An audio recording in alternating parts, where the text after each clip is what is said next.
Now request Amit to give a presentation for 10 minutes, please.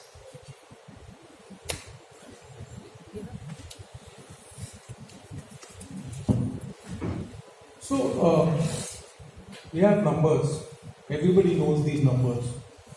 But I want to say one thing, that suppose I was to tell you that I took 1 hour to reach Meerut in the new expressway, but Savio took 2.5 hours.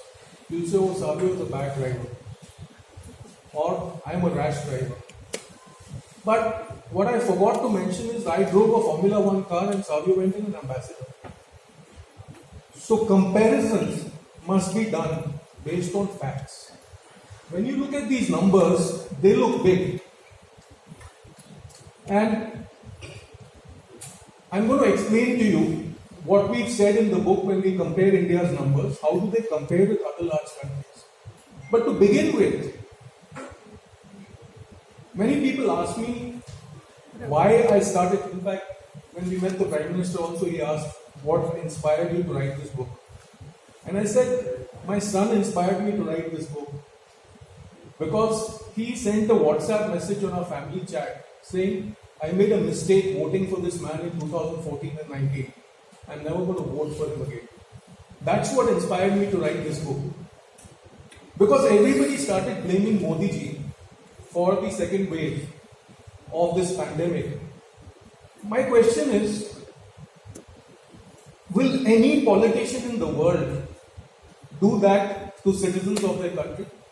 Cause a pandemic that causes so many deaths? I mean, a politician's main aim is to win elections. How are they going to win elections if they do that? So instead of blaming, is that getting covered? I think you're covering that, yeah. I think instead of blaming the correct man, who's in the picture on the bottom right, we started blaming the man on the top right. But we've written in the book that as Chief Executive of India, the primary blame had to go to Modi. But who else was responsible? All that is covered in the book. Now look at this. These are some facts. These are undeniable facts. The top 20 countries, the ratio between the highest number of cases on a single day in the first wave and the second wave was 1.66. India, 4.23. How? I don't know. Anand, even if scientists can answer that question. In 60 days, again, if you look at the 20 most affected countries, the maximum rise in cases was 4.3. The average rise in cases was 4.34. India's cases rose 32.8 times compared to the 4.34 average. 32.8 times.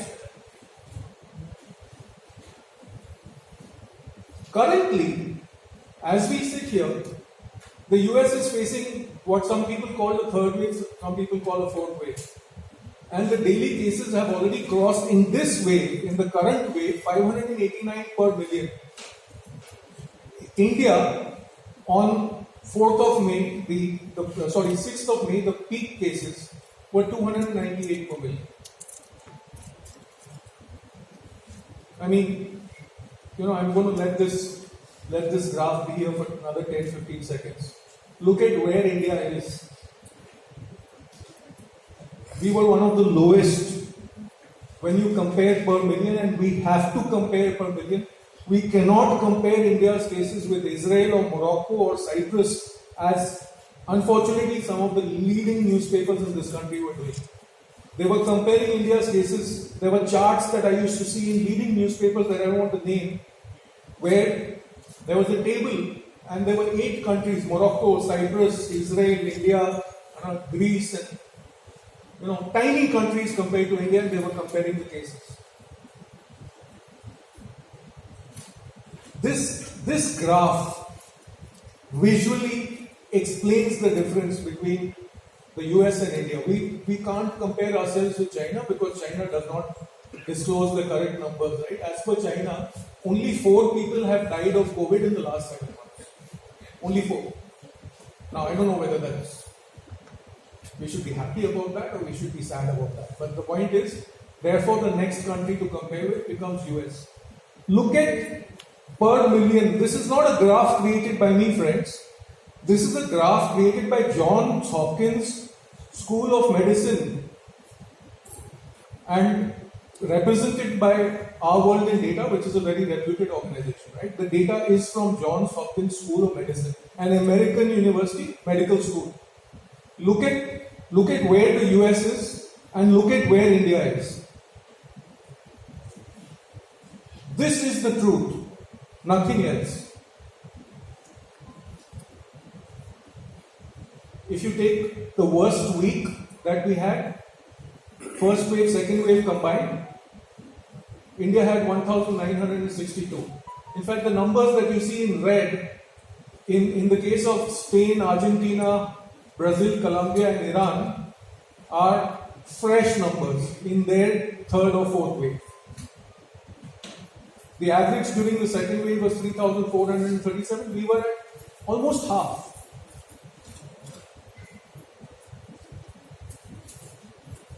People talked about deaths. Oh, India is underreporting deaths. Yes, we can talk about that. Okay.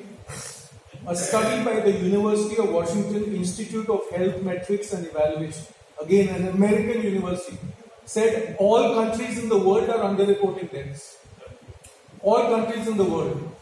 And they gave a list of 20 countries and said this is the ratio that they are underreporting deaths by. India was at 2.96. The US was at 1.58. The US. We don't want to compare ourselves with Kazakhstan, Egypt, etc. But after adjusting the underreporting figures claimed by the IHME, right? Because nobody else has done a similar study, only IHME, University of Washington has done a similar study. Look at where India is. After multiplying by that 2.96, India's deaths per million, 930, average 2,173. Look at where the US is, 3,112. Look at where Russia is, 6,785.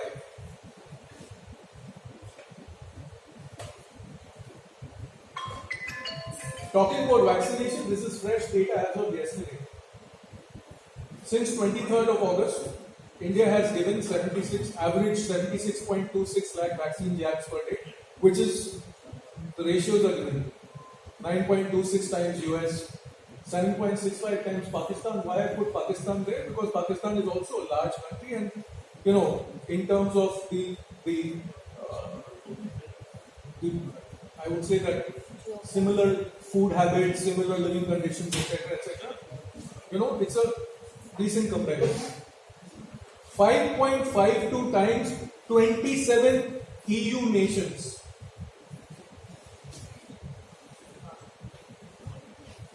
And yet, there is a certain political party in this country and a certain leader who every day puts out tweets, vaccine कहाँ है? हमारी vaccine तो बाहर भेज दी, हमारे बच्चों की बाहर, उसकी बच्ची नहीं हो.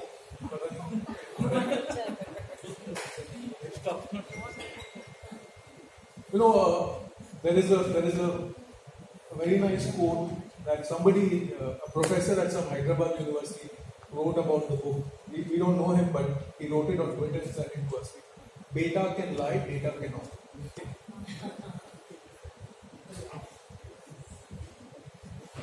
What are the other topics covered in the book? Like I've already said, there are country comparisons, but there are also state comparisons. There is a chapter which questions, was the second wave planned? If yes, by whom? It is somehow or the other connected with the toolkit, but I'll just give you one sentence from that chapter. This Navneet Kalra, the Khan Chacha chief, right? He and his partners imported oxygen concentrators in November 2020, where cases were 40% of the first wave peak. So the first wave had started subsiding. Then he imported oxygen concentrators and we did not have a shortage of oxygen in the first wave.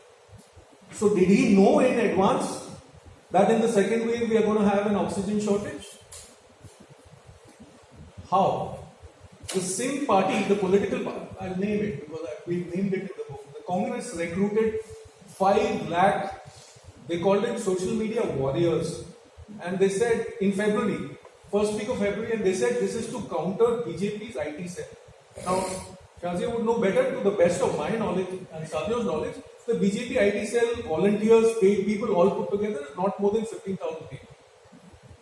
So why does the Congress need 33 times that number to counter the BJP IT cell? And by the way, Facebook worldwide employees is 58,000.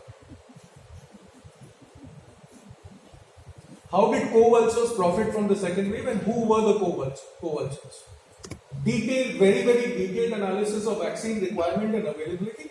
And in the Hindi edition, which should be out, I think, in the next 10-12 days.